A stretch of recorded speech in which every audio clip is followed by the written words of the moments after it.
নমস্কার বন্ধুরা, সকলে নিশ্চয়ই ভালো আছেন, সুস্থ আছেন। হাতে খুব কম সময় থাকলে এই ধরনের একটা রেসিপি আপনারা তৈরি করে নিতে পারেন। আর বাড়িতে যদি থাকে আগের দিনের করা কষা মাংস বা যে কোনো ধরনের মাংস, ঝোল, কারি, এরকম ধরনের যদি চিকেন বা মাটন থেকে থাকে, তাহলে কিন্তু আর কথাই নেই এই রেসিপিটা করতে। আজকের এই রেসিপিটা ভালো লাগলে অবশ্যই একটা লাইক করবেন, শেয়ার করবেন। যারা প্রথম দেখছেন আমার চ্যানেলটাকে সাবস্ক্রাইব করে নেওয়ার অনুরোধ রাখছি আপনাদের কাছে। আজকের এই রেসিপিটা কিন্তু খুব চটজলদি ফাঁকিবাজি একটা রান্না। অনেক সময় বাড়িতে লেফট ওভার চিকেন থেকে যায় বা মাটন থেকে যায়, সেইটা যদি থাকে তাহলে তো এই রেসিপিটা করতে হাতে মাত্র 5 মিনিট সময় লাগবে আর তৈরি হয়ে যাবে একটা সুস্বাদু পদ। এটা কিন্তু আমার মায়ের আইডিয়া।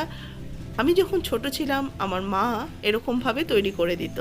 রেসিপিটা কিন্তু আমার মনে লেগে রয়েছে, তাই আপনাদের সাথেও শেয়ার করে নিলাম। নতুন বন্ধুদের স্বাগত জানিয়ে পুরনো বন্ধুদের পাশে থাকার জন্য ধন্যবাদ জানিয়ে শুরু করব আজকের recipe. Welcome to Mimi's recipes. নিয়েছি আগের দিনে করে রাখা কষা মাংস। এটা চিকেন, কিছুটা চিকেন অনেক সময় আমাদের খাওয়ার পরে বেঁচে যায়, সেই বেঁচে যাওয়া চিকেনটা ফ্রিজে থাকে, সেটাই আমি বার করে নিয়েছি। আর এর সাথে নিয়েছি 1 কাপ গোবিন্দভোগ চাল। চালটাকে ভালো করে জলে ধুয়ে এটা 30 মিনিট ভিজিয়ে রেখেছি। অবশ্যই কিন্তু যে কোনো পোলাও রান্না করার সময় চালটাকে ভিজিয়ে রাখবেন। এবার কড়াইতে দিচ্ছি এই 1 টিস্পুন আর 1/2 টিস্পুন ঘি।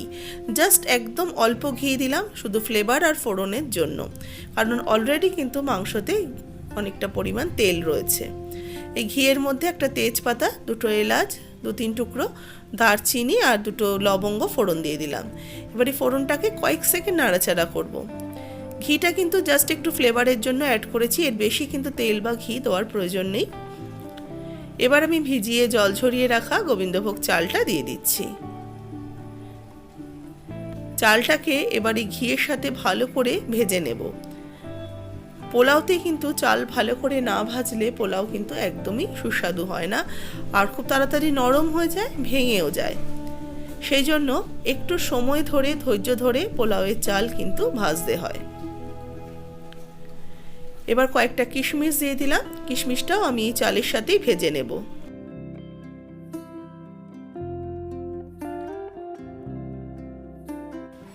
চালটা যখন ভাজবো তখন কিন্তু অবশ্যই গ্যাসের আঁচটাকে একদম লো টু মিডিয়ামে রেখে এটাকে ভাজতে থাকবো, নাহলে কিন্তু চাল পুড়ে যাবে।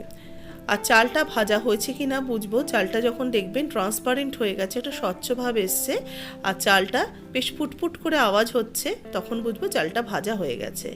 এবার এই কষা মাংসটা অ্যাড করে দিচ্ছি, তবে অবশ্যই কিন্তু গ্রেভিটা সমেতই দিতে হবে।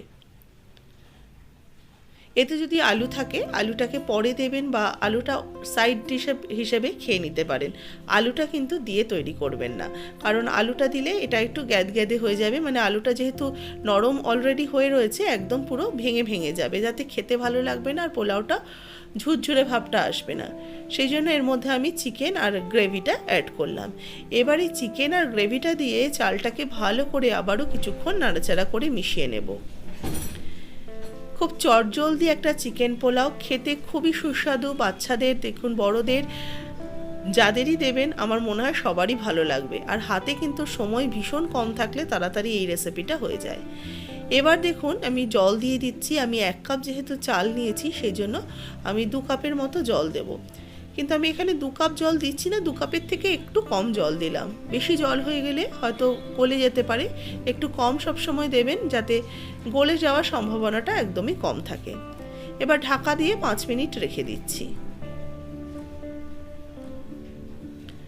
আমি মিনিট 3 পর ঢাকাটা খুলে নিয়েছি। জলটা কিন্তু অনেকটাই টেনে এসছে আর চালটা অনেকটাই কিন্তু সেদ্ধ হয়ে এসছে। এবার একটু লবণটা আমি চেক করে নেব, যেহেতু আগে আমি চিকেনটা দিয়েছি, চিকেনে লবণ রয়েছে, সেই জন্য লবণটা আমি পরে দিলাম। সেটা বুঝে আন্দাজ অনুযায়ী লবণটা অ্যাড করলাম আর 2 চেরা কাঁচা লঙ্কা অ্যাড করে দিলাম। এবার এই লবণটাকে ভালো করে এটাকে মিশিয়ে নেব। মিশিয়ে নিয়ে দেখুন এটা কিন্তু এখনও জলটা রয়েছে। এবার ঠিক এইভাবে সমস্তটা একসাথে করে ঢাকা দিয়ে লো ফ্লেমে রেখে দেবো আরও 2-3 মিনিটের জন্য। মিনিট 2 পর ঢাকাটা খুলে নিয়ে দেখুন একদম জলটাও শুকিয়ে গেছে, চাল কিন্তু একদম সেদ্ধ হয়ে গেছে।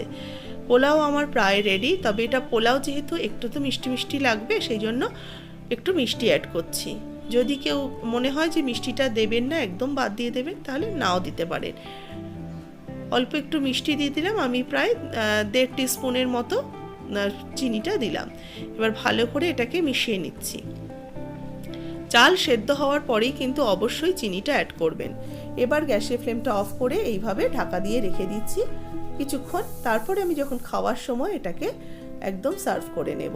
আর এটা যখন পুরোপুরি ঠান্ডা হয়ে যাবে ততক্ষণে দেখবেন পুরো ঝরঝরে হয়ে গেছে। যেহেতু এখন একটু গরম রয়েছে সেই জন্য এখনও মনে হচ্ছে একটু জল রয়েছে, কিন্তু এটা ঠান্ডা হয়ে গেলে পুরোপুরি দেখবেন একদম ঝরঝরে হয়ে যাবে। আজকের রেসিপিটা কেমন লাগলো অবশ্যই আমাকে কমেন্টস বক্সে জানাবেন।